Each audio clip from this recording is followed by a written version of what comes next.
ਅੱਜ ਦਾ ਲੈਸਨ ਦੇਖ ਰਹੇ ਸਾਰੇ ਵਿਦਿਆਰਥੀਆਂ ਨੂੰ ਮੇਰੇ ਵੱਲੋਂ ਪਿਆਰ ਭਰੀ ਸਤਿ ਸ੍ਰੀ ਅਕਾਲ। ਅੱਜ ਦਾ ਲੈਸਨ ਜਿਹੜਾ ਹੈ, ਅੱਜ ਦੀ ਕਲਾਸ ਹੈ 6ਵੀਂ ਕਲਾਸ ਦੇ ਵਿਦਿਆਰਥੀਆਂ ਦੇ ਲਈ ਹੈ। 6ਵੀਂ ਕਲਾਸ ਦਾ ਗਣਿਤ ਦਾ ਅਧਿਆਇ ਦਸ਼ਮਲਵ, ਉਸੇ ਤੇ ਬੇਸਡ ਜਿਹੜੇ ਅਸੀਂ ਅੱਜ ਸਵਾਲ ਇਸ ਲੈਕਚਰ ਦੇ ਵਿੱਚ ਡਿਸਕਸ ਕਰਾਂਗੇ, ਹੱਲ ਕਰਾਂਗੇ।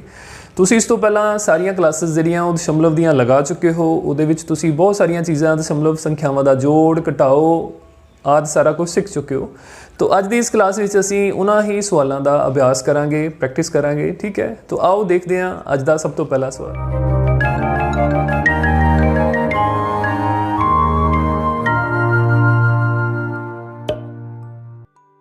ਹਾਂਜੀ ਪਿਆਰੇ ਬੱਚਿਓ, ਤੇ ਸਭ ਤੋਂ ਪਹਿਲਾ ਸਵਾਲ ਸਾਡੇ ਕੋਲ ਤੁਸੀਂ ਸਕਰੀਨ ਦੇ ਉੱਤੇ ਦੇਖ ਸਕਦੇ ਹੋ। 3/2 ਦਾ ਦਸ਼ਮਲਵ ਰੂਪ। ਸਾਡੇ ਕੋਲ ਥੱਲੇ 4 ਆਪਸ਼ਨਸ ਜਿਹੜੀਆਂ ਦਿੱਤੀਆਂ ਹੋਈਆਂ ਨੇ, ਊੜਾ, ਐੜਾ, ਈੜੀ ਤੇ ਸੱਸਾ।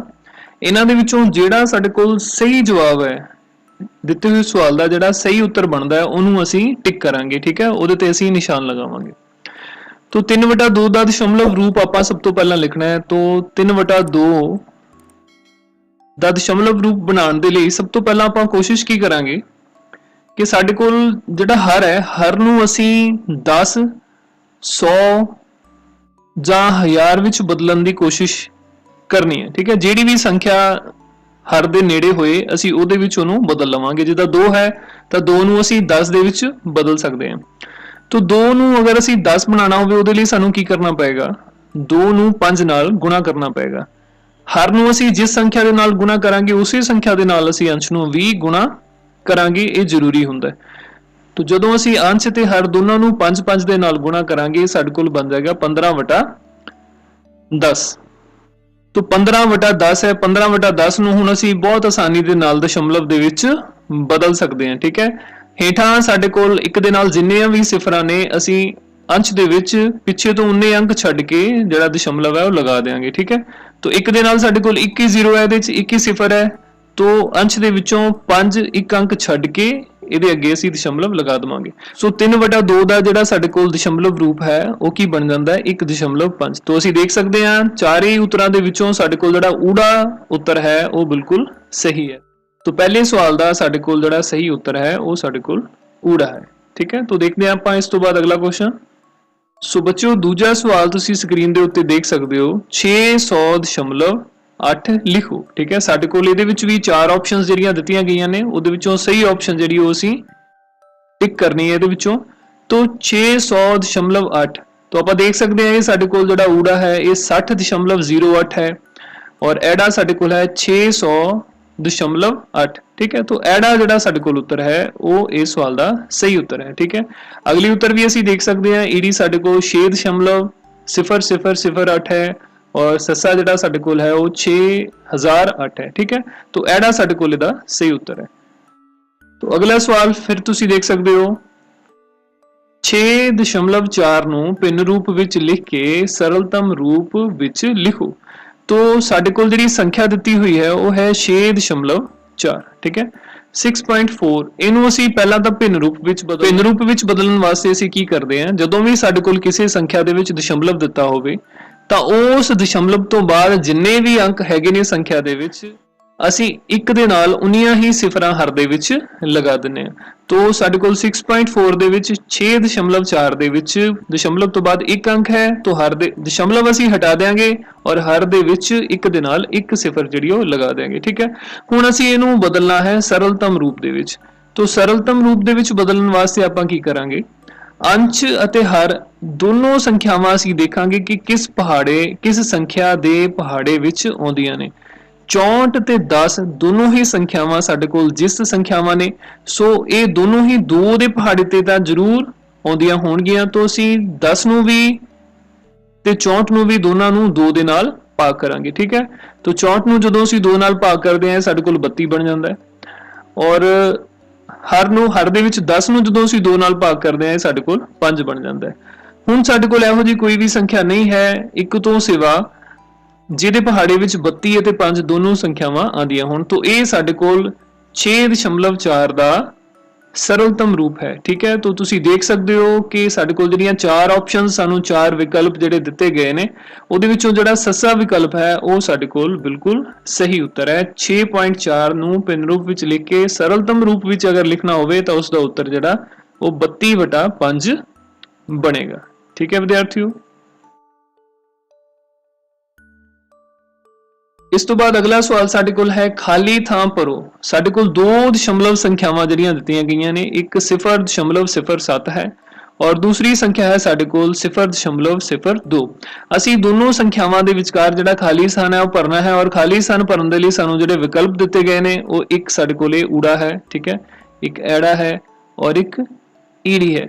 ਤਾਂ ਅਸੀਂ ਦੇਖਣਾ ਕਿ ਇਹਨਾਂ ਦੇ ਵਿੱਚੋਂ ਅਸੀਂ ਕਿਹੜਾ ਜਿਹੜਾ ਨਿਸ਼ਾਨ ਹੈ ਉਹ ਅਸੀਂ ਇਸ ਖਾਲੀ ਥਾਂ ਦੇ ਵਿੱਚ ਭਰ ਸਕਦੇ ਹਾਂ। ਚੌਥੀ ਆਪਸ਼ਨ ਸਾਡੇ ਕੋਲ ਕੋਈ ਨਹੀਂ ਦੀ ਵੀ ਹੈ ਕਿ ਹੋ ਸਕਦਾ ਇਹਨਾਂ ਦੇ ਵਿੱਚੋਂ ਕੋਈ ਵੀ ਉੱਤਰ ਜਿਹੜਾ ਹੈ ਉਹ ਸਵਾਲ ਦਾ ਨਾ ਹੋਵੇ। तो ਅਸੀਂ ਜਦੋਂ ਇਹਨਾਂ ਦੋਨਾਂ ਦੀ ਤੁਲਨਾ ਕਰਾਂਗੇ, ਸਭ ਤੋਂ ਪਹਿਲਾਂ ਅਸੀਂ ਦਸ਼ਮਲਵ ਤੋਂ ਪਹਿਲਾਂ ਵਾਲੇ ਜਿਹੜੇ ਸਾਡੇ ਕੋਲ ਪੂਰਨ ਭਾਗ ਹੁੰਦਾ ਸੰਖਿਆ ਦਾ, ਦਸ਼ਮਲਵ ਤੋਂ ਪਹਿਲਾਂ ਵਾਲਾ ਦਸ਼ਮਲਵ ਦੇ ਖੱਬੇ ਹੱਥ, ਸਭ ਤੋਂ ਪਹਿਲਾਂ ਅਸੀਂ ਉਹਦੀ ਤੁਲਨਾ ਕਰਦੇ ਹਾਂ। ਹੁਣ ਇਹਨਾਂ ਦੋਨੋਂ ਸੰਖਿਆਵਾਂ ਦੇ ਵਿੱਚ ਇਹ ਜਿਹੜੀਆਂ ਸਾਡੇ ਕੋਲ ਪੂਰਨ ਭਾਗ ਹੈ ਉਹ ਦੋਨਾਂ ਦਾ ਹੀ 0 ਹੈ। ਉਸ ਤੋਂ ਬਾਅਦ ਅਸੀਂ ਦਸ਼ਮਲਵ ਦੇ ਸੱਜੇ ਪਾਸੇ ਜਾਵਾਂਗੇ। ਪਹਿਲਾਂ 10ਵੇਂ ਸਥਾਨ ਤੇ ਜਿਹੜੀਆਂ ਸੰਖਿਆਵਾਂ ਨੇ, 10ਵੇਂ ਸਥਾਨ ਤੇ ਜਿਹੜੇ ਅੰਕ ਨੇ ਉਹਨਾਂ ਨੂੰ ਆਪਾਂ ਕੰਪੇਅਰ ਕਰਾਂਗੇ। ਤਾਂ ਇਹ ਵੀ ਸਾਡੇ ਕੋਲ ਦੋਨੋਂ ਹੀ ਸਿਫਰਾਂ ਨੇ ਦੋਨੋਂ ਜਗ੍ਹਾ, ਠੀਕ ਹੈ। ਇਸ ਤੋਂ ਬਾਅਦ 100ਵੇਂ ਸਥਾਨ ਤੇ ਜਿਹੜੇ ਸਾਡੇ ਕੋਲ ਅੰਕ ਨੇ ਉਹਨਾਂ ਦੀ ਤੁਲਨਾ ਜਦੋਂ ਅਸੀਂ ਕਰਦੇ ਹਾਂ ਤਾਂ ਪਹਿਲੀ ਸੰਖਿਆ ਦੇ ਵਿੱਚ ਸਾਡੇ ਕੋਲ 7 ਹੈ, ਦੂਜੀ ਸੰਖਿਆ ਦੇ ਵਿੱਚ ਸਾਡੇ ਕੋਲ 2 ਹੈ। 7 ਜਿਹੜਾ ਹੈ 2 ਨਾਲੋਂ ਵੱਡਾ ਹੁੰਦਾ ਹੈ, ਠੀਕ ਹੈ। ਤਾਂ ਇਹਦਾ ਮਤਲਬ ਜਿਹੜੀ ਪਹਿਲੀ ਸੰਖਿਆ ਹੈ ਸਾਡੇ ਕੋਲ ਉਹ ਦੂਜੀ ਸੰਖਿਆ ਤੋਂ ਵੱਡੀ ਹੈ ਔਰ ਇਹਦੇ ਵਿੱਚ ਸਾਡੇ ਕੋਲ ਊੜਾ ਜਿਹੜਾ ਹੈ ਉਹ ਸਹੀ ਉੱਤਰ ਹੈ ਔਰ ਇੱਥੇ ਸਾਡੇ ਕੋਲ ਜਿਹੜਾ ਸਾਈਨ ਹੈ ਉਹ ਇਹ ਵਾਲਾ ਆਏਗਾ ਕਿ 0.07 ਵੱਡਾ ਹੈ 0.02 ਤੋਂ। ठीक है प्यारे बच्चों, तो आओ इस तो बाद अगला सवाल देखते हैं। अगला सवाल तुसी देख सकते हो, पंजवां खाली थां भरो। ਇਹਦੇ ਵਿੱਚ ਵੀ ਸਾਡੇ ਕੋਲ ਉਸੇ ਢੰਗ ਦੇ ਨਾਲ ਚਾਰ ਵਿਕਲਪ ਜਿਹੜੇ ਦਿੱਤੇ ਗਏ ਨੇ, ਇਹਨਾਂ ਦੇ ਵਿੱਚੋਂ ਸਹੀ ਵਿਕਲਪ ਨੂੰ ਆਪਾਂ ਇਸ ਖਾਲੀ ਥਾਂ ਦੇ ਵਿੱਚ ਭਰਨਾ ਹੈ, ਠੀਕ ਹੈ। ਇਸ ਵਿੱਚ ਵੀ ਸਾਨੂੰ ਦੋ ਸੰਖਿਆਵਾਂ ਜਿਹੜੀਆਂ ਦਿੱਤੀਆਂ ਗਈਆਂ ਨੇ, ਦੋਨੋਂ ਸੰਖਿਆਵਾਂ ਦਾ ਜੇਕਰ ਅਸੀਂ ਪੂਰਨ ਭਾਗ ਦੇਖੀਏ, ਦਸ਼ਮਲਵ ਦੇ ਖੱਬੇ ਪਾਸੇ ਵਾਲਾ, ਉਹ ਦੋਨਾਂ ਦੇ ਵਿੱਚ 0 ਹੈ। ਇਸ ਤੋਂ ਬਾਅਦ ਅਸੀਂ ਦਸ਼ਮਲਵ ਦੇ ਸੱਜੇ ਪਾਸੇ ਦੇ ਅੰਕ ਜਿਹੜੇ ਉਹਨਾਂ ਦੀ ਤੁਲਨਾ ਕਰਾਂਗੇ। ਸਭ ਤੋਂ ਪਹਿਲਾਂ 10ਵੇਂ ਭਾਗ ਦੇ ਵਿੱਚ 10ਵਾਂ ਅੰਕ ਹੈ ਜਿਹੜਾ ਸਾਡੇ ਕੋਲ ਉਹ ਪਹਿਲੀ ਸੰਖਿਆ ਦੇ ਵਿੱਚ 0 ਹੈ, ਦੂਜੀ ਸੰਖਿਆ ਦੇ ਵਿੱਚ 1 ਹੈ, ਠੀਕ ਹੈ। ਤਾਂ ਕਿਉਂਕਿ ਦੂਜੀ ਸੰਖਿਆ ਦਾ ਸਾਡੇ ਕੋਲ 10ਵਾਂ ਅੰਕ ਜਿਹੜਾ ਹੈ ਉਹ ਪਹਿਲੀ ਸੰਖਿਆ ਦੇ 10ਵੇਂ ਅੰਕ ਤੋਂ ਵੱਡਾ ਹੈ, ਤਾਂ ਇੱਥੋਂ ਸਾਨੂੰ ਇਹ ਪਤਾ ਲੱਗ ਜਾਂਦਾ ਹੈ ਕਿ ਦੂਜੀ ਜਿਹੜੀ ਸੰਖਿਆ ਹੈ ਉਹ ਸਾਡੇ ਕੋਲ ਵੱਡੀ ਸੰਖਿਆ ਹੈ, ਇਹ ਸਾਡੇ ਕੋਲ ਛੋਟੀ ਸੰਖਿਆ ਹੈ। ਤਾਂ ਇਹਦਾ ਮਤਲਬ ਐੜਾ ਵਿਕਲਪ ਹੈ ਜਿਹੜਾ ਉਹ ਇਸ ਸਵਾਲ ਦਾ ਸਹੀ ਜਵਾਬ ਹੈ। ਤਾਂ ਇਹਦੇ ਵਿੱਚ ਸਾਡੇ ਕੋਲ ਨਿਸ਼ਾਨ ਇਹ ਵਾਲਾ आएगा, ठीक है विद्यार्थियों। तो इस तो बाद अगला सवाल ਅਸੀਂ देखते हैं। 6वां सवाल ਸਾਡੇ ਕੋਲ ਹੈ ਦਸ਼ਮਲਵ ਦਾ ਪ੍ਰਯੋਗ ਕਰਕੇ 75 ਪੈਸੇ ਨੂੰ ਰੁਪਏ ਵਿੱਚ ਬਦਲੋ, ਠੀਕ ਹੈ। ਇਹਦੇ ਵਿੱਚ ਵੀ ਸਾਡੇ ਕੋਲ ਚਾਰ ਵਿਕਲਪ ਤੁਸੀਂ ਦੇਖ ਸਕਦੇ ਹੋ ਜਿਹੜੇ ਦਿੱਤੇ ਗਏ ਨੇ। तो ਪੈਸਿਆਂ ਨੂੰ ਰੁਪਏ ਵਿੱਚ ਬਦਲਣ ਲਈ ਸਭ ਤੋਂ ਪਹਿਲਾਂ ਛੋਟੀ ਜੀ ਚੀਜ਼ ਆਪਾਂ ਨੂੰ ਧਿਆਨ ਵਿੱਚ ਰੱਖਣੀ ਪਏਗੀ। 1 ਰੁਪਏ ਦੇ ਵਿੱਚ ਸਾਡੇ ਕੋਲ 100 ਪੈਸੇ ਹੁੰਦੇ ਨੇ, ठीक है। सो जेकर ਅਸੀਂ ਰੁਪਏ ਨੂੰ ਪੈਸੇ ਵਿੱਚ ਬਦਲਣਾ ਹੋਵੇ ਤਾਂ ਸਾਨੂੰ 100 ਦੇ ਨਾਲ ਗੁਣਾ ਕਰਨਾ ਪੈਂਦਾ ਹੈ। ਇਸ ਦੇ ਉਲਟ ਜੇਕਰ ਅਸੀਂ ਗੱਲ ਕਰੀਏ ਕਿ ਇੱਕ ਪੈਸੇ ਵਿੱਚ ਕਿੰਨੇ ਰੁਪਏ ਹੁੰਦੇ ਨੇ, ਤਾਂ ਇੱਕ ਪੈਸੇ ਵਿੱਚ 1/100 ਰੁਪਏ ਹੁੰਦੇ ਨੇ, ਠੀਕ ਹੈ। तो ਅਸੀਂ ਕਹਿ ਸਕਦੇ ਹਾਂ ਅਗਰ ਪੈਸੇ ਨੂੰ ਰੁਪਏ ਦੇ ਵਿੱਚ ਬਦਲਣਾ ਹੋਵੇ ਤਾਂ ਸਾਨੂੰ 100 ਦੇ ਨਾਲ ਭਾਗ ਕਰਨਾ ਪੈਂਦਾ ਹੈ, ਜੇਕਰ ਰੁਪਏ ਨੂੰ ਪੈਸੇ ਵਿੱਚ ਬਦਲਣਾ ਹੋਵੇ ਤਾਂ 100 ਦੇ ਨਾਲ ਗੁਣਾ ਕਰਨਾ ਪੈਂਦਾ ਹੈ। ਤਾਂ ਇਸ ਸਵਾਲ ਦੇ ਵਿੱਚ ਆਪਾਂ 75 ਪੈਸੇ ਨੂੰ ਰੁਪਏ ਦੇ ਵਿੱਚ ਬਦਲਣਾ ਹੈ। तो 75 ਪੈਸੇ ਜਿਹੜੇ ਹੈਗੇ ਨੇ ਅਸੀਂ ਇਹਨਾਂ ਨੂੰ 100 ਦੇ ਨਾਲ ਭਾਗ ਕਰਾਂਗੇ ਤਾਂ ਇਹ ਸਾਡੇ ਕੋਲ ਰੁਪਏ ਦੇ ਵਿੱਚ ਬਦਲ ਜਾਣਗੇ, ਠੀਕ ਹੈ। तो 75/100 75/100 ਇਹ ਸਾਡੇ ਕੋਲ ਰੁਪਏ ਬਣ ਜਾਣਗੇ। ਔਰ ਜਦੋਂ ਸਾਡੇ ਕੋਲ ਹਰ ਦੇ ਵਿੱਚ 10, 100 ਜਾਂ 1000 ਵਰਗੀਆਂ ਸੰਖਿਆਵਾਂ ਹੋਣ ਤਾਂ ਬੜੀ ਆਸਾਨੀ ਦੇ ਨਾਲ ਅਸੀਂ ਇਸ ਸੰਖਿਆ ਦਾ ਦਸ਼ਮਲਵ ਰੂਪ ਜਿਹੜਾ ਲਿਖ ਸਕਦੇ ਹਾਂ, ਕਿਉਂਕਿ ਇੱਕ ਦੇ ਨਾਲ ਸਾਡੇ ਕੋਲ 2 ਸਿਫਰਾਂ ਨੇ। ਇਸ ਲਈ ਅੰਸ਼ ਦੇ ਵਿੱਚ ਅਸੀਂ 2 ਅੰਕ ਪਿੱਛੇ ਤੋਂ ਗਿਣ ਕੇ ਉਹਨਾਂ ਦੇ ਅੱਗੇ ਦਸ਼ਮਲਵ ਜਿਹੜਾ ਉਹ ਲਗਾ ਸਕਦੇ ਹਾਂ, ਠੀਕ ਹੈ। ਤਾਂ ਸਾਡੇ ਕੋਲ 75 ਪੈਸੇ ਨੂੰ ਅਸੀਂ ਲਿਖ ਸਕਦੇ ਹਾਂ 0.75 ਰੁਪਏ, ਠੀਕ ਹੈ। ਤਾਂ ਵਿਕਲਪ ਸਾਡੇ ਕੋਲ ਜਿਹੜਾ ਊੜਾ ਵਿਕਲਪ ਹੈ ਉਹ ਸਹੀ ਹੈ ਇਸ ਸਵਾਲ ਦਾ।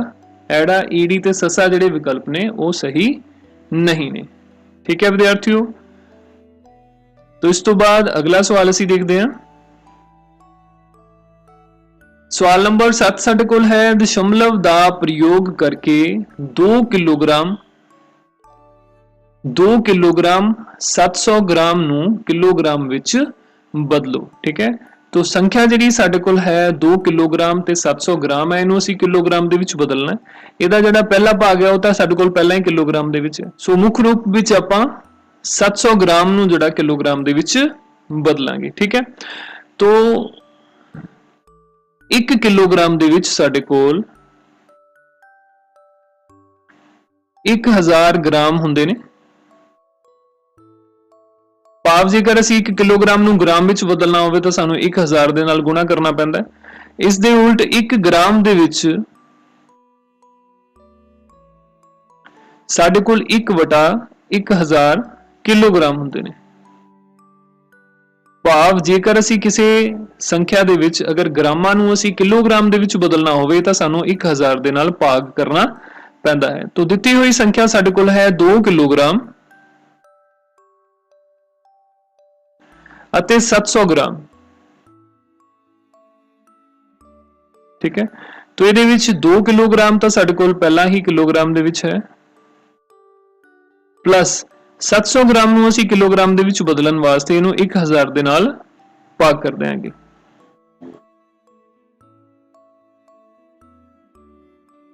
ਠੀਕ ਹੈ, तो ਇਹ ਸਾਡੇ ਕੋਲ ਬਣ ਜਾਏਗਾ 2 ਜਮਾ 700 ਵਟਾ 1000 ਨੂੰ ਅਸੀਂ ਲਿਖ ਸਕਦੇ ਹਾਂ 0.700 ਕਿਲੋਗ੍ਰਾਮ।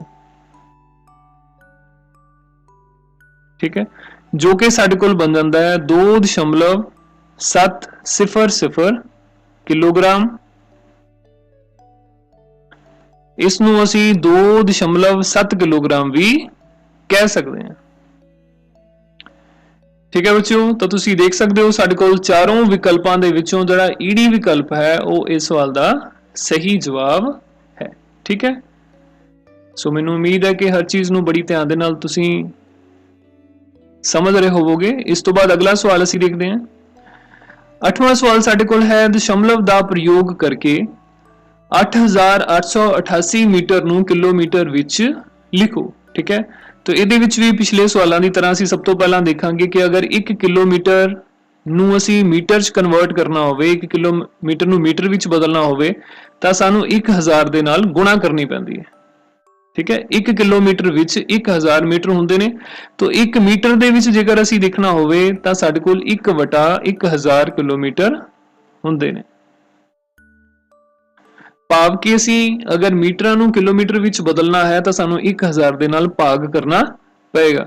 तो संख्या जिहड़ी सानूं दित्ती गई है 8888 मीटर, इहनूं किलोमीटर विच बदलण दे लई असी इस संख्या नूं 1000 दे नाल भाग करांगे।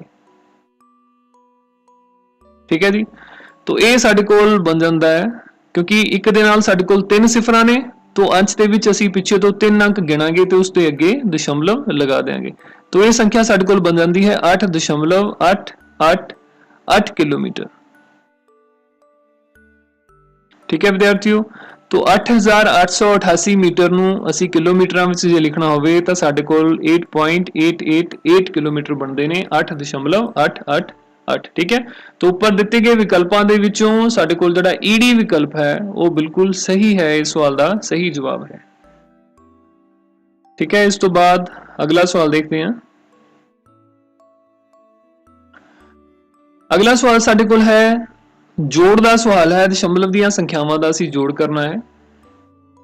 0.007 जमा 8.5 जमा 30.08। ठीक है, दशमलव दी संख्यावां नूं जदों भी असीं जोड़ना है तो उहदे विच सब तो ज्यादा ध्यान रखने वाली चीज़ है कि जदों असीं दशमलव दी संख्यावां नूं जोड़न वास्ते लिखांगे, जिवें पूर्ण संख्यावां नूं आपां जोड़दे हां उवें दशमलव संख्यावां नूं भी जोड़िया जा सकदा है। पर इहदे विच एक चीज़ दा ख्याल रखना कि जदों दूजी संख्या लिखी जाएगी तो उहदा जिहड़ा दशमलव है वो पहली संख्या दे दशमलव दे हेठां ही आना चाहिदा है। ठीक है, तो इसे ढंग दे नाल तीसरी जिहड़ी संख्या है उहदा दशमलव भी ऊपर वाली संख्यावां दे दशमलव दे हेठां ही आना चाहिदा है। ठीक है, हाँ जी, तो हुण इहदे विच असीं इन्हां दे जिहड़े भाग साडे कोले पूरे नहीं ने तां इन्हां नूं असीं पूरा करन वास्ते इत्थे अपने कोलों सिफरां जिहड़ियां ओह लगा सकदे हां। ठीक है, ਤੇ ਸਾਡੇ ਕੋਲ 5 ਦੇ ਨਾਲ 2 ਜ਼ੀਰੋਆਂ ਤੇ 8 ਤੋਂ ਬਾਅਦ ਵੀ ਇੱਕ 0 0 ਲਗਾਈ ਜਾ ਸਕਦੀ ਹੈ। ਠੀਕ ਹੈ, ਹੁਣ ਅਸੀਂ ਇਹਨਾਂ ਦਾ ਜੋੜ ਜਿਹੜਾ ਬੜੀ ਆਸਾਨੀ ਦੇ ਨਾਲ ਕਰ ਸਕਦੇ ਹਾਂ। ਸਭ ਤੋਂ ਪਹਿਲਾਂ 1000ਵੇਂ ਅੰਕਾਂ ਨੂੰ ਅਸੀਂ ਜੋੜਾਂਗੇ, ਸਾਡੇ ਕੋਲ 7 ਬਣਦਾ ਹੈ ਜੋੜ, ਔਰ 100ਵੇਂ ਅੰਕਾਂ ਨੂੰ ਜੋੜਨ ਤੇ ਸਾਡੇ ਕੋਲ 8 ਬਣਦਾ ਹੈ, 10ਵੇਂ ਅੰਕਾਂ ਨੂੰ ਜੋੜਨ ਤੇ ਸਾਡੇ ਕੋਲ 5 ਬਣਦਾ ਹੈ। ਠੀਕ ਹੈ, ਫਿਰ ਇਸ ਤੋਂ ਬਾਅਦ ਦਸ਼ਮਲਵ ਆਏਗਾ, ਫਿਰ ਇਕਾਈ ਦੇ ਅੰਕ ਜਿਹੜੇ ਉਹਨਾਂ ਦਾ ਜੋੜ ਸਾਡੇ ਕੋਲ 8 ਹੈ, ਔਰ ਦਹਾਈ ਦੇ ਅੰਕਾਂ ਦਾ ਜੋੜ ਸਾਡੇ ਕੋਲ 3 ਹੈ। ਠੀਕ ਹੈ, तो ਅਸੀਂ ਦੇਖ ਸਕਦੇ ਹਾਂ ਤਿੰਨੋਂ ਸੰਖਿਆਵਾਂ ਦਾ ਜੋੜ ਸਾਡੇ ਕੋਲ 38.587 ਬਣਦਾ ਹੈ। ਠੀਕ ਹੈ, ਸੋ ਉੱਪਰ ਦਿੱਤੇ ਗਏ ਵਿਕਲਪਾਂ ਦੇ ਵਿੱਚੋਂ ਸਾਡੇ ਕੋਲ ਊੜਾ ਵਿਕਲਪ ਜੋ ਹੈ ਇਸ ਸਵਾਲ ਦਾ ਬਿਲਕੁਲ ਸਹੀ ਜਵਾਬ ਹੈ। ਠੀਕ ਹੈ ਵਿਦਿਆਰਥੀਓ, ਇਸ ਤੋਂ ਬਾਅਦ ਅਗਲਾ ਸਵਾਲ ਅਸੀਂ ਦੇਖਦੇ ਹਾਂ। ਇਸ ਤੋਂ ਬਾਅਦ 10ਵਾਂ ਸਵਾਲ ਸਾਡੇ ਕੋਲ ਹੈ, ਇੱਕ ਘਟਾਓ ਦਾ ਸਵਾਲ ਹੈ। ਦਸ਼ਮਲਵ ਸੰਖਿਆਵਾਂ ਸਾਨੂੰ ਦਿੱਤੀਆਂ ਗਈਆਂ ਨੇ, 20.75 रुपए ਵਿੱਚੋਂ 18.25 रुपए ਘਟਾਓ। ਠੀਕ ਹੈ, तो ਘਟਾਉਣ ਦੇ ਵੇਲੇ ਵੀ ਆਪਾਂ ਜਿਵੇਂ ਜੋੜਨ ਦੇ ਵੇਲੇ ਖਿਆਲ ਰੱਖਿਆ ਸੀ ਉਹੀ ਚੀਜ਼ ਦਾ ਧਿਆਨ ਅਸੀਂ ਘਟਾਉਣ ਦੇ ਵੇਲੇ ਵੀ ਰੱਖਾਂਗੇ ਕਿ ਦੋ ਸੰਖਿਆਵਾਂ ਨੂੰ ਜਦੋਂ ਅਸੀਂ ਘਟਾਉਣ ਵਾਸਤੇ ਲਿਖਾਂਗੇ ਤਾਂ ਇਹਨਾਂ ਦਾ ਦਸ਼ਮਲਵ ਜਿਹੜਾ ਹੈ ਉਹ ਇੱਕ ਦੂਸਰੇ ਦੇ ਹੇਠਾਂ ਹੀ ਆਣਾ ਚਾਹੀਦਾ ਹੈ। ਠੀਕ ਹੈ,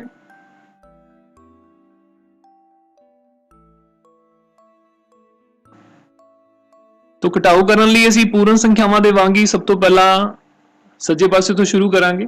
तो 100ਵੇਂ ਅੰਕਾਂ ਦੇ ਵਿੱਚੋਂ 5 ਤੋਂ 5 ਅਸੀਂ ਘਟਾਵਾਂਗੇ ਤਾਂ ਸਾਡੇ ਕੋਲ ਇੱਥੇ 0 ਜਿਹੜਾ ਪ੍ਰਾਪਤ ਹੋਏਗਾ। 7 ਦੇ ਵਿੱਚੋਂ 2 ਘਟਾਵਾਂਗੇ ਤਾਂ ਸਾਡੇ ਕੋਲ 5 ਪ੍ਰਾਪਤ ਹੁੰਦਾ ਹੈ।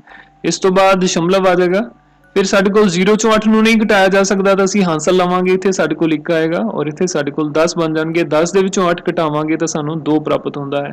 1 ਦੇ ਵਿੱਚੋਂ 1 ਘਟਾਉਣ ਤੇ ਸਾਡੇ ਕੋਲ 0 ਬਣਦਾ ਹੈ। ਠੀਕ ਹੈ, तो इनू असी लिख सकते हैं 2.50। ठीक है, तो इस सवाल का जवाब तुसी देख सकते हो, एड़ा विकल्प साडे कोल बिल्कुल सही जवाब है इस सवाल का।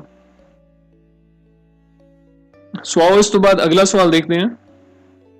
इस तो बाद 11वां सवाल साडे कोल है 20-9-4/10 1/100। ठीक है, तो ये संख्या नू असी दशमलव रूप दे विच लिखना है।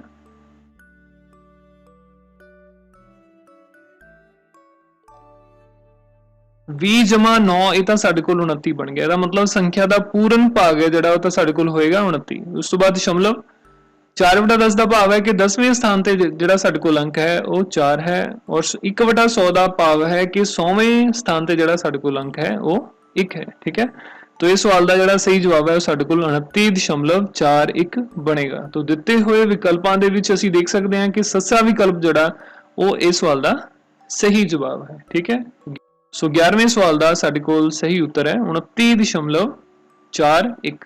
ठीक है, तो इस तो बाद पैरे विच अगला सवाल असीं देखते हैं। अगला सवाल भी साडे कोल उसे दे नाल थोड़ा रलदा है, 137-5/100। 137-5/100 ਦੇ ਵਿੱਚ ਸਾਡੇ ਕੋਲ ਪੂਰਨ ਭਾਗ ਤੇ ਸਿੱਧੇ ਰੂਪ ਦੇ ਵਿੱਚ ਸਾਡੇ ਕੋਲ 137 ਬਣਦਾ ਹੈ। ਇਸ ਤੋਂ ਬਾਅਦ ਜਿਹੜਾ ਸੰਖਿਆ ਦਾ 100ਵਾਂ ਅੰਕ ਹੈ ਉਹ ਸਾਨੂੰ ਦਿੱਤਾ ਹੋਇਆ ਹੈ 5। 10ਵੇਂ ਅੰਕ ਦੇ ਬਾਰੇ ਸਾਨੂੰ ਕੁਝ ਵੀ ਨਹੀਂ ਕਿਹਾ ਗਿਆ, तो 10ਵੇਂ ਦੀ ਜਗ੍ਹਾ ਤੇ ਅਸੀਂ 0/10 ਇੱਥੇ ਲਿਖ ਸਕਦੇ ਹਾਂ। ਠੀਕ ਹੈ, तो इस तरह ਸਾਡੇ ਕੋਲ ਜਿਹੜੀ ਦਸ਼ਮਲਵ ਸੰਖਿਆ ਹੈ, ਦਸ਼ਮਲਵ ਰੂਪ ਹੈ ਦਿੱਤੇ ਹੋਏ ਵਿਸਤਾਰ ਦਾ, ਉਹ ਸਾਡੇ ਕੋਲ 137.05 ਬਣੇਗਾ। ठीक है विद्यार्थियों, तो ਦਿੱਤੇ ਗਏ ਵਿਕਲਪਾਂ ਦੇ ਵਿੱਚੋਂ ਅਸੀਂ ਦੇਖ ਸਕਦੇ ਹਾਂ ਕਿ ਊੜਾ ਵਿਕਲਪ ਇਸ ਸਵਾਲ ਦਾ ਸਹੀ ਉੱਤਰ ਹੈ। ठीक है, सो इस तो बाद अगला सवाल देखते हैं। इस तो बाद अगला 13वां सवाल ਸਾਡੇ ਕੋਲ ਹੈ ਕਿ ਸੈਂਟੀਮੀਟਰ ਦੀ ਵਰਤੋਂ ਕਰਦੇ ਹੋਏ 30 ਮਿਲੀਮੀਟਰ ਨੂੰ ਦਸ਼ਮਲਵ ਵਿੱਚ ਲਿਖੋ। ਸੋ ਇਹ ਸਵਾਲ ਕਰਨ ਤੋਂ ਪਹਿਲਾਂ ਅਸੀਂ ਇਹ ਚਰਚਾ ਕਰਾਂਗੇ ਸੈਂਟੀਮੀਟਰ ਅਤੇ ਮਿਲੀਮੀਟਰ ਦੇ ਵਿੱਚ ਆਪਸ ਵਿੱਚ ਕੀ ਸੰਬੰਧ ਹੁੰਦਾ ਹੈ। तो प्यारे बच्चों 1 सेंटीमीटर ਦੇ ਵਿੱਚ ਕਿੰਨੇ ਮਿਲੀਮੀਟਰ ਹੁੰਦੇ ਨੇ? 10 ਮਿਲੀਮੀਟਰ ਹੁੰਦੇ ਨੇ। ਸੋ ਅਸੀਂ ਕਹਿ ਸਕਦੇ ਹਾਂ ਕਿ 1 ਸੈਂਟੀਮੀਟਰ ਨੂੰ ਜੇਕਰ ਮਿਲੀਮੀਟਰ ਦੇ ਵਿੱਚ ਬਦਲਣਾ ਹੋਵੇ ਤਾਂ ਸਾਨੂੰ 10 ਦੇ ਨਾਲ ਗੁਣਾ ਕਰਨਾ ਪਏਗਾ। ਇਸ ਦੇ ਉਲਟ ਜੇਕਰ 1 ਮਿਲੀਮੀਟਰ ਨੂੰ ਸੈਂਟੀਮੀਟਰ ਵਿੱਚ ਬਦਲਣਾ ਹੋਵੇ ਤਾਂ ਸਾਨੂੰ 10 ਦੇ ਨਾਲ ਭਾਗ ਕਰਨਾ ਪੈਂਦਾ ਹੈ। ठीक है, ਭਾਵ ਕਿ 1 ਮਿਲੀਮੀਟਰ ਦੇ ਵਿੱਚ ਸਾਡੇ ਕੋਲ 1/10 ਸੈਂਟੀਮੀਟਰ ਹੁੰਦੇ ਨੇ। ਠੀਕ ਹੈ, तो क्वेश्चन ਦੇ ਵਿੱਚ ਸਾਨੂੰ ਜਿਹੜੇ ਮਿਲੀਮੀਟਰ ਦਿੱਤੇ ਗਏ ਨੇ ਉਹ 30 ਦਿੱਤੇ ਗਏ ਨੇ। ਅਸੀਂ 30 ਮਿਲੀਮੀਟਰ ਨੂੰ ਸੈਂਟੀਮੀਟਰ ਦੇ ਵਿੱਚ ਬਦਲਣਾ ਹੈ। ਸੋ ਮਿਲੀਮੀਟਰ ਨੂੰ ਸੈਂਟੀਮੀਟਰ ਵਿੱਚ ਬਦਲਣ ਵਾਸਤੇ ਕੀ ਕਰਨਾ ਪਏਗਾ, 10 ਦੇ ਨਾਲ ਭਾਗ ਕਰਨਾ ਪਏਗਾ, ਤਾਂ ਇਹ ਸਾਡੇ ਕੋਲ ਸੈਂਟੀਮੀਟਰ ਬਣ ਜਾਣਗੇ। ਠੀਕ ਹੈ, ਤਾਂ 30/10 ਸਾਡੇ ਕੋਲ 3 ਆਏਗਾ, 3 ਸੈਂਟੀਮੀਟਰ। ਸੋ ਕਹਿਣ ਦਾ ਭਾਵ ਹੈ ਕਿ 30 ਮਿਲੀਮੀਟਰ ਨੂੰ ਸੈਂਟੀਮੀਟਰ ਵਿੱਚ ਬਦਲਣ ਤੇ ਸਾਨੂੰ 3 ਸੈਂਟੀਮੀਟਰ ਪ੍ਰਾਪਤ ਹੁੰਦੇ ਨੇ। ਸੋ ਦਿੱਤੇ ਗਏ ਵਿਕਲਪਾਂ ਦੇ ਵਿੱਚੋਂ ਐੜਾ ਵਿਕਲਪ ਜਿਹੜਾ ਹੈ ਉਹ ਬਿਲਕੁਲ ਸਹੀ ਜਵਾਬ ਹੈ ਇਸ ਸਵਾਲ ਦਾ, 3 ਸਮ। ਠੀਕ ਹੈ ਵਿਦਿਆਰਥੀਓ, तो इस तो बाद अगला सवाल असी देखते हैं।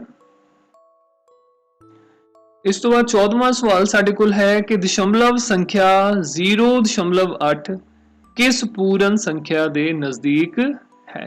ठीक है, एक चीज ते सानू इथों क्लीयर हो जाती है कि जिहड़ा 0.8 संख्या है, दशमलव संख्या है, यह पूर्ण संख्या 0 ਅਤੇ 1 ਦੇ ਵਿਚਕਾਰ ਆਂਦੀ है। ठीक है, ਇਹਦਾ मतलब साडे कोल ਊੜਾ ਤੇ ਐੜਾ ਵਿਕਲਪ ਇਹਨਾਂ ਦੋਨਾਂ ਦੇ ਵਿੱਚੋਂ ਹੀ ਇੱਕ ਉੱਤਰ ਸਾਡੇ ਕੋਲ ਇਸ ਸਵਾਲ ਦਾ होएगा। ठीक है, तो ਅਸੀਂ शुरू करके देखते हैं। सब तो पहला अगर साडे कोल संख्या 0 है तो 0 तो बाद साडे कोल 0.1 आएगा, फिर 0.2 आएगा, फिर साडे कोल 0.3, 0.4, 0.5, 0.6, 0.7, 0.8, 0.9 ਅਤੇ ਇਸ ਤੋਂ ਬਾਅਦ ਸਾਡੇ ਕੋਲ ਸੰਖਿਆ ਜਿਹੜੀ ਪੂਰਨ ਸੰਖਿਆ 1 ਪ੍ਰਾਪਤ ਹੁੰਦੀ ਹੈ। ਸੋ ਅਸੀਂ ਕਹਿ ਸਕਦੇ ਹਾਂ ਕਿ 0.8 ਜਿਹੜਾ ਹੈ ਉਹ ਪੂਰਨ ਸੰਖਿਆ 1 ਦੇ ਨਜ਼ਦੀਕ ਹੈ। ਠੀਕ ਹੈ ਵਿਦਿਆਰਥੀਓ, तो ਸਾਡੇ ਕੋਲ 14ਵੇਂ ਸਵਾਲ ਦੇ ਵਿੱਚ ਜਿਹੜੇ 4 ਵਿਕਲਪ ਦਿੱਤੇ ਗਏ ਨੇ ਉਹਦੇ ਵਿੱਚੋਂ ਊੜਾ ਵਿਕਲਪ ਹੈ ਉਹ ਬਿਲਕੁਲ ਸਹੀ ਜਵਾਬ ਹੈ। ਹਾਂਜੀ ਵਿਦਿਆਰਥੀਓ, ਇਸ ਤੋਂ ਬਾਅਦ ਅਗਲਾ ਸਵਾਲ 15ਵਾਂ ਸਵਾਲ ਅਸੀਂ ਦੇਖ ਸਕਦੇ ਹਾਂ, ਉਹ ਵੀ ਇਸੇ ਸਵਾਲ ਦੇ ਨਾਲ ਰਲਦਾ ਮਿਲਦਾ ਹੈ। ਠੀਕ ਹੈ, दशमलव संख्या 4.9 किस पूर्ण संख्या ਦੇ ਨਜ਼ਦੀਕ ਹੈ। ठीक है, तो ਇਹਦੇ ਵਿੱਚ ਵੀ 4 ਤੋਂ ਬਾਅਦ ਸਾਡੇ ਕੋਲ ਅਗਲੀ ਪੂਰਨ ਸੰਖਿਆ ਜਿਹੜੀ 5 ਆਂਦੀ ਹੈ। ਇਹਦਾ ਮਤਲਬ 4.9 ਜਿਹੜਾ ਹੈ ਇਹ 4 ਅਤੇ 5 ਪੂਰਨ ਸੰਖਿਆਵਾਂ ਦੇ ਵਿਚਕਾਰ ਕਿਤੇ ਨਾ ਕਿਤੇ ਹੋਣਾ ਚਾਹੀਦਾ ਹੈ। तो ਅਸੀਂ ਜੇਕਰ ਅਸੀਂ ਪੂਰਨ ਸੰਖਿਆ 4 ਤੋਂ ਸ਼ੁਰੂ ਕਰੀਏ ਤਾਂ ਇਸ ਤੋਂ ਬਾਅਦ ਅਗਲੀ ਜਿਹੜੀ ਦਸ਼ਮਲਵ ਸੰਖਿਆ ਉਹ ਸਾਡੇ ਕੋਲ 4.1 ਹੋ ਜਾਏਗੀ, ਫਿਰ 4.2, 4.3, 4.4, 4.5, 4.6, 4.7, 4.8, 4.9 ਅਤੇ ਇਸ ਤੋਂ ਬਾਅਦ ਪੂਰਨ ਸੰਖਿਆ 5। ਠੀਕ ਹੈ, तो ਅਸੀਂ ਬੜੀ ਆਸਾਨੀ ਦੇ ਨਾਲ ਇਥੋਂ ਸਾਨੂੰ ਸਮਝ ਆ ਜਾਂਦਾ ਹੈ ਕਿ 4.9 ਜਿਹੜਾ ਹੈ ਇਹ ਸਾਡੇ ਕੋਲ ਦਸ਼ਮਲਵ ਸੰਖਿਆ 4.9 ਪੂਰਨ ਸੰਖਿਆ 5 ਦੇ ਨਜ਼ਦੀਕ ਹੈ। ਸੋ ਦਿੱਤੇ ਗਏ ਵਿਕਲਪਾਂ ਦੇ ਵਿੱਚੋਂ ਸਾਡੇ ਕੋਲ ਐੜਾ ਉੱਤਰ ਬਿਲਕੁਲ ਸਹੀ ਜਵਾਬ ਹੈ ਇਸ ਸਵਾਲ ਦਾ। ਠੀਕ ਹੈ ਵਿਦਿਆਰਥੀਓ, ਇਸ ਤੋਂ ਬਾਅਦ ਅਗਲਾ ਸਵਾਲ ਤੁਸੀਂ ਸਕਰੀਨ ਦੇ ਉੱਤੇ ਦੇਖ ਸਕਦੇ ਹੋ। 16ਵਾਂ ਸਵਾਲ, ਛੋਲਿਆਂ ਦੇ ਇੱਕ ਛੋਟੇ ਪੌਦੇ ਦੀ ਲੰਬਾਈ 65 ਮਿਲੀਮੀਟਰ ਹੈ, ਇਸ ਦੀ ਲੰਬਾਈ ਸੈਂਟੀਮੀਟਰ ਵਿੱਚ ਲਿਖੋ। ਇਹ ਬਿਲਕੁਲ ਉਸੇ ਢੰਗ ਦਾ ਸਵਾਲ ਹੈ ਜਿਹੜਾ ਅਸੀਂ ਪਹਿਲਾਂ ਕਰ ਚੁੱਕੇ ਹਾਂ, ਜਿਹਦੇ ਵਿੱਚ ਅਸੀਂ ਇਹ ਦੇਖਿਆ ਸੀ ਕਿ ਮਿਲੀਮੀਟਰ ਨੂੰ ਸੈਂਟੀਮੀਟਰ ਵਿੱਚ ਕਿਵੇਂ ਬਦਲਿਆ ਜਾਂਦਾ ਹੈ। ਤਾਂ ਮਿਲੀਮੀਟਰ ਨੂੰ ਜੇਕਰ ਸੈਂਟੀਮੀਟਰ ਦੇ ਵਿੱਚ ਬਦਲਣਾ ਹੋਵੇ ਤਾਂ ਸਾਨੂੰ 10 ਦੇ ਨਾਲ ਭਾਗ ਕਰਨਾ ਪਏਗਾ। ਤਾਂ 65 ਮਿਲੀਮੀਟਰ ਵਟਾ 10 ਕਰਾਂਗੇ, 65 ਵਟਾ 10 ਕਰਾਂਗੇ, ਸਾਡੇ ਕੋਲ ਸੈਂਟੀਮੀਟਰ ਵਿੱਚ ਬਦਲ ਜਾਏਗਾ। ਠੀਕ ਹੈ ਵਿਦਿਆਰਥੀਓ, ਤਾਂ 65 ਨੂੰ ਜਦੋਂ ਅਸੀਂ 10 ਨਾਲ ਭਾਗ ਕਰਾਂਗੇ ਸਾਡੇ ਕੋਲ ਆਏਗਾ 6.5। ਠੀਕ ਹੈ ਨਾ, ਕਿਉਂਕਿ 10 ਦੇ ਨਾਲ ਸਾਡੇ ਕੋਲ ਇੱਕ ਸਿਫਰ ਹੈ ਤਾਂ ਅੰਸ਼ ਦੇ ਵਿੱਚ ਅਸੀਂ ਪਿੱਛੇ ਤੋਂ ਇੱਕ ਅੰਕ ਗਿਣ ਕੇ ਉਸ ਦੇ ਅੱਗੇ ਦਸ਼ਮਲਵ ਲਗਾ ਸਕਦੇ ਹਾਂ। ਤਾਂ 65 ਮਿਲੀਮੀਟਰ ਦਾ ਭਾਵ ਹੈ 6.5 ਸੈਂਟੀਮੀਟਰ। ਸੋ ਦਿੱਤੇ ਗਏ ਵਿਕਲਪਾਂ ਦੇ ਵਿੱਚੋਂ ਸਾਡੇ ਕੋਲ ਸੱਸਾ ਵਿਕਲਪ ਬਿਲਕੁਲ ਸਹੀ ਜਵਾਬ ਹੈ ਇਸ ਸਵਾਲ ਦਾ। ਠੀਕ ਹੈ ਵਿਦਿਆਰਥੀਓ, ਇਸ ਤੋਂ ਬਾਅਦ ਅਗਲਾ ਸਵਾਲ, ਇਸ ਤੋਂ ਬਾਅਦ ਸਾਡੇ ਕੋਲ 17ਵਾਂ ਸਵਾਲ ਹੈ, ਮੁੱਲ ਪਤਾ ਕਰੋ। ਸਾਡੇ ਕੋਲ ਘਟਾਓ ਦਾ ਇੱਕ ਸਵਾਲ ਹੈ। 11.6 ਦੇ ਵਿੱਚੋਂ ਅਸੀਂ 9.847 ਨੂੰ ਘਟਾਉਣਾ ਹੈ। ਸੋ ਬਿਲਕੁਲ ਅਸੀਂ ਜਿਵੇਂ ਜੋੜ ਦੇ ਵੇਲੇ ਕੀਤਾ ਸੀ ਉਸੇ ਢੰਗ ਦੇ ਨਾਲ ਇਹ ਸਵਾਲ ਵੀ ਕਰਾਂਗੇ। ਦੋ ਦਸ਼ਮਲਵ ਸੰਖਿਆਵਾਂ ਨੂੰ ਘਟਾਉਣ ਲੱਗੇ ਦਸ਼ਮਲਵ ਦੇ ਥੱਲੇ ਹੀ ਦਸ਼ਮਲਵ ਜਿਹੜਾ ਉਹ ਰੱਖਿਆ ਜਾਏਗਾ। ਠੀਕ ਹੈ, ਤਾਂ ਦੂਜੀ ਸੰਖਿਆ ਜਿਹੜੀ ਸਾਡੇ ਕੋਲ 9.847 ਹੈ ਉਹਨੂੰ ਅਸੀਂ ਇਸ ਢੰਗ ਦੇ ਨਾਲ ਲਿਖ ਲਵਾਂਗੇ। ਹੁਣ ਜਿਹੜੇ ਸਥਾਨ ਸਾਡੇ ਕੋਲ ਖਾਲੀ ਬਚੇ ਨੇ, ਜਿਵੇਂ 1 ਦੇ ਹੇਠਾਂ ਇਹ ਜਗ੍ਹਾ ਖਾਲੀ ਹੈ, ਇੱਥੇ ਅਸੀਂ ਸਿਫਰ ਲਗਾ ਲਵਾਂਗੇ। ਇਸੇ ਤਰ੍ਹਾਂ 6 ਦੇ ਨਾਲ ਦੋ ਸਿਫਰਾਂ ਇੱਥੇ ਲਗਾ ਲਵਾਂਗੇ। ਠੀਕ ਹੈ, तो ਹੁਣ ਇਹਨਾਂ ਨੂੰ ਅਸੀਂ ਮਾਈਨਸ ਕਰਨਾ ਹੈ। ਘਟਾਉਣ ਦੇ ਲਈ ਅਸੀਂ ਦੇਖ ਸਕਦੇ ਹਾਂ ਕਿ ਸਾਡੇ ਕੋਲ 0 ਦੇ ਵਿੱਚੋਂ 7 ਨੂੰ ਨਹੀਂ ਘਟਾਇਆ ਜਾ ਸਕਦਾ, ਸੋ ਅਸੀਂ 6 ਦੇ ਵਿੱਚੋਂ ਪਹਿਲਾਂ ਇਥੋਂ ਹਾਸਲ ਲਵਾਂਗੇ। तो ये साडे कोल इत्थे 10 बन जाएगा, 10 चों फिर एक हासिल लवांगे तो साडे कोल अगे संख्या जिहड़ी है 10 बन जाएगी। ठीक है, 10 दे विचों 7 जदों घटावांगे तो ये साडे कोल 3 बचदा है, 9 दे विचों 4 घटावांगे तो ये साडे कोल 5 बचेगा। इस तो बाद 5 दे विचों 8 नूं नहीं घटाया जा सकदा, असीं फिर एक हासिल लवांगे, इत्थे साडे कोल जिहड़ा 0 बच जाएगी और ये 15 हो जाएगा। 15 दे विचों 8 घटाए तो ये साडे कोल 7 बन जाता है। ठीक है विद्यार्थियों, इस तो बाद साडे कोल 0 चों 9 नूं नहीं घटाया जा सकदा, इधरों असीं हासिल लवांगे तो 10 दे विचों 9 देकर असीं घटावांगे तो सानूं 1 प्राप्त हुंदा है। ठीक है, सो साडे कोल दित्ते होए सवाल दा जे असीं देखीए तो चारां विकल्पां दे विचों ऊड़ा विकल्प है जिहड़ा वो बिल्कुल सही जवाब है। इस तो बाद साडे कोल अज दे लैसन दा आखिरी सवाल जिहड़ा है कि टीना कोल 20 मीटर 5 सेंटीमीटर लंबा कपड़ा है, उस विचों उसने 4 मीटर 50 सेंटीमीटर कपड़ा पर्दा बनाउण लई कट लिया, टीना कोल हुण कितना कपड़ा बाकी बचा। ठीक है, तो ਇਹਦੇ ਵਿੱਚ ਜਦੋਂ ਅਸੀਂ ਕਰਾਂਗੇ ਸਭ ਤੋਂ ਪਹਿਲਾਂ ਅਸੀਂ ਇਹ ਲਿਖਦੇ ਹਾਂ ਕਿ ਸਭ ਤੋਂ ਟੀਨਾ ਦੇ ਕੁੱਲ ਜਿਹੜਾ ਕਪੜਾ ਹੈ ਉਹਦੀ ਲੰਬਾਈ ਕੀ ਹੈ। ਠੀਕ ਹੈ, ਉਹ ਲੰਬਾਈ ਸਾਨੂੰ 20 ਮੀਟਰ 5 ਸੈਂਟੀਮੀਟਰ ਦਿੱਤੀ ਹੈ, ਸੈਂਟੀਮੀਟਰ ਨੂੰ ਵੀ ਅਸੀਂ ਮੀਟਰ 'ਚ ਕਨਵਰਟ ਕਰਾਂਗੇ, ਪੂਰੀ ਜਿਹੜੀ ਮਿਣਤੀ ਹੈ ਇਹਨੂੰ ਅਸੀਂ ਮੀਟਰ ਦੇ ਵਿੱਚ ਬਦਲ ਲਵਾਂਗੇ। ਇਸੇ ਢੰਗ ਦੇ ਨਾਲ ਜਿਹੜਾ ਕਪੜਾ ਵਿੱਚੋਂ ਪਰਦੇ ਲਈ ਕੱਟਿਆ ਗਿਆ ਹੈ ਉਹਨੂੰ ਵੀ ਅਸੀਂ ਮੀਟਰ ਦੇ ਵਿੱਚ ਬਦਲ ਲਵਾਂਗੇ, ਫਿਰ ਦੋਨਾਂ ਨੂੰ ਘਟਾ ਦੇਵਾਂਗੇ ਤੇ ਸਾਡੇ ਕੋਲ ਲੋੜੀਂਦਾ ਉੱਤਰ ਹੈ ਜਿਹੜਾ ਉਹ ਪ੍ਰਾਪਤ ਹੋ ਜਾਏਗਾ। ਠੀਕ ਹੈ, तो सब तो पहला आपां की करना है 20 मीटर ਨੂੰ 20 मीटर 5 सेंटीमीटर ਨੂੰ ਅਸੀਂ ਮੀਟਰ ਵਿੱਚ ਬਦਲਾਂਗੇ। तो ਇਹਦੇ ਵਿੱਚ 20 ਤਾਂ ਸਾਡੇ ਕੋਲ ਪਹਿਲਾਂ ਹੀ ਪੂਰਨ ਭਾਗ ਹੈ ਮੀਟਰ ਹੈ, ਇਸ ਤੋਂ ਬਾਅਦ ਜਿਹੜਾ 5 ਸੈਂਟੀਮੀਟਰ ਹੈ ਇਹਨੂੰ ਮੀਟਰ ਵਿੱਚ ਬਦਲਣ ਵਾਸਤੇ ਅਸੀਂ 100 ਦੇ ਨਾਲ ਭਾਗ ਕਰ ਦੇਵਾਂਗੇ। ठीक है, तो ਇਹ ਸਾਡੇ ਕੋਲ जो मिणती है वो मीटर ਦੇ ਵਿੱਚ ਬਣ ਜਾਏਗੀ। तो ਇਹ ਬਣੇਗਾ 20 ਜਮਾ 0.05 मीटर। ठीक है विद्यार्थियों, तो ये साडे कोल बन जाता है 20.05 मीटर। ठीक है, इस तो बाद जिहड़ा कपड़ा विचों कट लिया गया है वो साडे कोल 4 मीटर है, 4 मीटर 50 सेंटीमीटर है। तो इनू भी असी मीटर दे विच पहला बदलांगे पूरी तरह। तो 4 जमा 50 50 नूं असी 100 दे नाल भाग करांगे, साडे कोल मीटर दे विच बदल जाएगा। ये साडे कोल बन जाता है 4 जमा 0.50 मीटर। ठीक है विद्यार्थियों, तो ये बन जाएगा 4.50 मीटर। ठीक है, तो इस ढंग दे नाल साडे कोल दोनों संख्यावां जिहड़ियां ने वो साडे कोल दोनों ਜਿਹੜੀਆਂ ਮਿਣਤੀਆਂ ਨੇ ਉਹਨਾਂ ਨੂੰ ਅਸੀਂ ਮੀਟਰ ਵਿੱਚ ਬਦਲ ਲਿਆ। ਸੋ ਹੁਣ ਪੂਰੇ ਕੱਪੜੇ ਦਾ ਜਿਹੜਾ ਮਾਪ ਹੈ ਉਹ 20.05 ਮੀਟਰ ਹੈ ਔਰ ਉਹਦੇ ਵਿੱਚੋਂ ਜਿਹੜਾ ਕੱਪੜਾ ਕੱਟਿਆ ਗਿਆ ਹੈ ਉਹ 4.50 ਮੀਟਰ ਹੈ। ਠੀਕ ਹੈ, तो ਬਾਕੀ ਬਚਿਆ ਕੱਪੜਾ ਕੱਢਣ ਦੇ ਲਈ ਅਸੀਂ ਕੀ ਕਰਾਂਗੇ, ਇਹਦੇ ਵਿੱਚ 20.05 ਦੇ ਵਿੱਚੋਂ ਘਟਾ ਦੇਵਾਂਗੇ ਅਸੀਂ 4.50। ठीक है, तो माइनस करन दे साडे कोल 5 दे विचों 0 घटावांगे तो 5 आएगा, इत्थे साडे कोल हासिल लेना पएगा, इत्थे 1 आएगा, 10 आ जाणगे, 10 दे विचों फिर असीं 1 हासिल लवांगे तो ये 9 बचेगा और इत्थे साडे कोल 10 बन जाएगा। 10 दे विचों 5 घटावांगे तो 5 साडे कोल बाकी बचदा है, 9 दे विचों 4 घटाउण ते साडे कोल 5 बचदा है, इत्थे साडे कोल दशमलव आ जाएगा, 1 दे विचों 0 घटाउण ते 1 बाकी जिहड़ा साडे कोल हेठां बच जाएगा। ठीक है, सो ਇਹਦਾ मतलब बाकी बचे कपड़े की जिहड़ी साडे कोल लंबाई है वो 15.55 मीटर है। ठीक है, तो दिते गए विकल्पां दे विचों असीं देख सकते हैं कि एड़ा विकल्प साडे कोल इस सवाल दा बिल्कुल सही जवाब है। ठीक है विद्यार्थियों, ਮੈਨੂੰ ਪੂਰੀ ਉਮੀਦ ਹੈ ਕਿ ਅੱਜ ਦੀ ਕਲਾਸ ਦੇ ਵਿੱਚ ਜੋ ਅਸੀਂ ਡਿਸਕਸ ਕੀਤਾ ਹੈ, ਜੋ ਪੁਆਇੰਟ ਅਸੀਂ ਡਿਸਕਸ ਕੀਤੇ ਨੇ, ਜੋ ਸਵਾਲ ਅਸੀਂ ਹੱਲ ਕੀਤੇ ਨੇ, ਹਰ ਇੱਕ ਸਵਾਲ ਨੂੰ ਬਹੁਤ ਚੰਗੇ ਢੰਗ ਦੇ ਨਾਲ ਤੁਸੀਂ ਸਮਝਿਆ ਹੋਵੇਗਾ ਤੇ ਆਪਣੀ ਨੋਟਬੁੱਕ ਤੇ ਨੋਟ ਵੀ ਕੀਤਾ ਹੋਵੇਗਾ। ਠੀਕ ਹੈ ਵਿਦਿਆਰਥੀਓ, ਤੋਂ ਇਸ ਤੋਂ ਬਾਅਦ ਹੁਣ ਆਪਾਂ ਨੈਕਸਟ ਲੈਕਚਰ ਦੇ ਵਿੱਚ ਨੈਕਸਟ ਟੌਪਿਕ ਦੇ ਨਾਲ ਫਿਰ ਦੁਬਾਰਾ ਮਿਲਾਂਗੇ। ਉਦੋਂ ਤੱਕ ਸਤਿ ਸ਼੍ਰੀ ਅਕਾਲ।